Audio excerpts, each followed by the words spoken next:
یہی زینب آپ کی اپنی بیٹی زینب اونٹنی کے اوپر سوار ہے، پیٹ میں بچہ ہے، حمل ہے، حضرت علی اونٹنی کی لگام کو لے کر سفر کر رہے ہیں اور کافروں نے آپ کو گھیرنا چاہا، لیکن اللہ کے نبی آگے نکل گئے۔ انہوں نے سوچا کہ اس اونٹنی کو کسی طرح زخمی کر دیا جائے جس پر زینب ہے، ہم زینب کو یا علی کو جب گرفتار کر لیں گے تو اللہ کے نبی اپنی بیٹی اپنے داماد کو چھڑانے ضرور آئیں گے۔ ان کافروں میں ایک کا نشانہ بڑا تیز تھا، اس کو دنیا حبار ابن اسود کے نام سے جانتی ہے۔ کمان میں تیر لگایا اور جیسے ہی اس نے تیر اونٹنی کو مارا، لیکن چلتی ہوئی اونٹنی کو تیر نہ لگا، نشانہ چوک جاتا ہے اور وہ تیر بجائے زینب کے، بجائے اونٹنی کے لگنے کے، وہ تیر حضرت زینب کے پیٹ میں لگتا ہے۔ حضرت زینب کا پیٹ پھٹ جاتا ہے، حضرت زینب کا پیٹ پھٹ جاتا ہے، بچہ زمین کے اوپر گر جاتا ہے۔ حضرت زینب زمین کے اوپر گر گئی، بچہ گرتے ہی انتقال کر جاتا ہے، پیٹ کا بچہ زمین پر ساقط ہو جاتا ہے۔ حضرت زینب کو اسی حال میں اٹھا کر مدینے لایا گیا۔ اللہ کے نبی صلی اللہ علیہ وسلم نے اپنی بیٹی سے پوچھا، زینب تمہارا یہ حال کس نے کیا؟ جواب ملا، حبار ابن اسود نے ہمیں تیر مارا ہے۔ جب ان کو پتا چلا کہ میرے پیٹ کا بچہ گر گیا، حمل ساقط ہو گیا، میرے پیٹ کا بچہ مر گیا، وہ اس دنیا میں نہیں رہا، حضرت زینب اس صدمے کو برداشت نہ کر سکی اور اسی صدمے سے حضرت زینب کا انتقال ہو گیا۔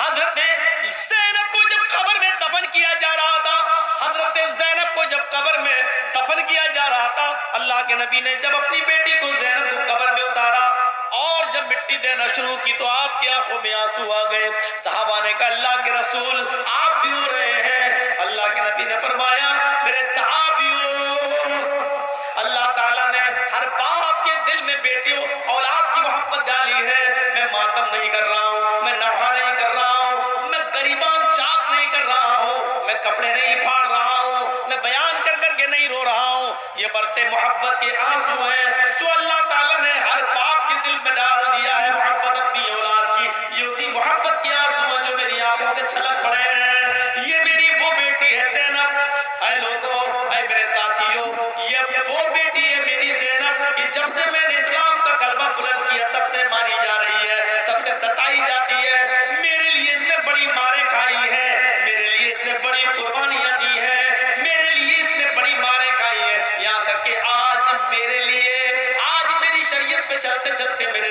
دین کے لیے اپنی جان بھی دے دی۔ میرے پیارے ساتھیوں، مدینے میں 10 سال نبی اکرم رہے اور 10 سال کے بعد جب فاتحہ داخلہ ہوا، مکے پر قبضہ ہوا اور مکے کو اپنے ہاتھ میں لے لیا تو اللہ کے نبی صلی اللہ علیہ وسلم اعلان کرتے ہیں، لوگوں آج تمہیں ہم سے کیا امید ہے؟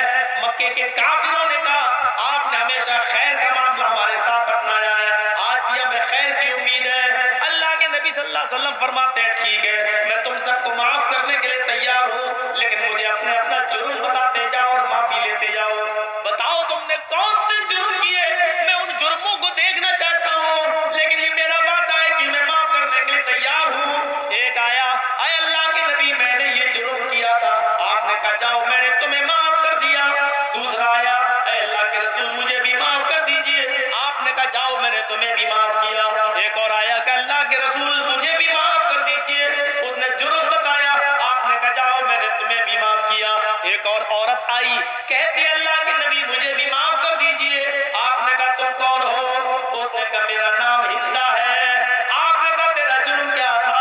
اس نے کہا اللہ کے رسول آپ کے چچا حضرت حمزہ کا پیٹ پھاڑا تھا، ناک کاٹی تھی، کان کاٹا تھا، ناک اور کان میں دھاگا ڈال کر میں نے اس کو گلے کا ہار بنایا تھا، آپ کے چچا کا پیٹ پھاڑا تھا، آپ کے چچا کا کلیجہ میں نے نکالا تھا، آپ کے چچا کے کلیجے کو میں نے اپنے دانتوں سے چبایا تھا، کھانے کی کوشش کی لیکن کھا نہیں سکی، اس کو میں نے تھوک دیا تھا۔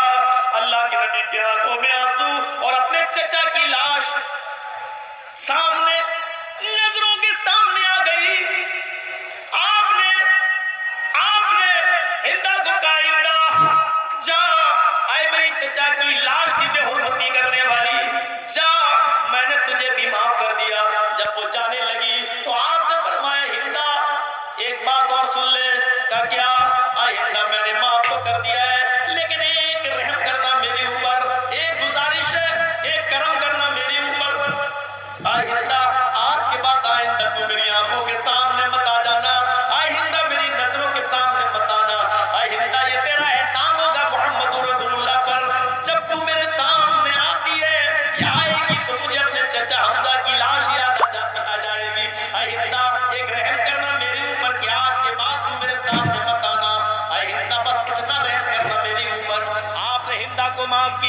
ابھی آپ اپنے چچا کی لاش کو سامنے سے نکالنے بھی نہ پائے، اپنے چچا کی لاش کا منظر بھولنے بھی نہ پائے، اتنے میں ایک اور آدمی آتا ہے، کھڑا ہے۔ آپ نے کہا تم کون ہو؟ اس نے کہا اللہ کے رسول میں بھی مجرم ہوں۔ آپ نے کہا معافی مانگنے آئے ہو؟ اس نے کہا ہاں۔ آپ نے کہا تمہارا جرم کیا ہے؟ اس نے کہا آپ کی بیٹی زینب کا قتل۔ نبی اکرم نے اس کے چہرے کی طرف نظر ڈالی، فرمایا تم شاید حبار ابن اسود ہو۔ اس نے اس بات میں جواب دیا ہاں اے اللہ کے رسول، میں اونٹنی کو تیر مار رہا تھا لیکن تیر نشانے سے چوک کر آپ کی بیٹی کے پیٹ میں لگا۔ آپ نے کہا حبار، میں نے اپنی زخمی بیٹی کو اپنے ہاتھوں میں لیا، حبار میں نے اس کو اپنے ہاتھوں سے قبر میں اتارا، آئے حبار میں نے اس کو اپنے ہاتھوں سے مٹی دی، میں 13 سال مکے میں رہا، 10 سال میں نبی بننے کے بعد مدینے میں رہا، 13 اور 10 23 سال مجھے جتنا لوگوں نے ستایا، مکے اور مدینے میں جتنی مجھے تکلیفیں پہنچی، اگر وہ سب تکلیفیں ترازو کے ایک پلڑے پہ رکھ دی جائیں، ترازو کے ایک سائیڈ میں رکھ دی جائے، اور اس ایک دن جس دن تم نے میری بیٹی کے پیٹ میں تیر مارا، اس ایک دن کی تکلیف کو اگر ترازو کے دوسرے سائیڈ میں رکھ دیا جائے اور ترازو اٹھائی جائے تو آئے حبار ابن اسود 23 سال کی تکلیفوں کا پلڑا اٹھ جائے گا۔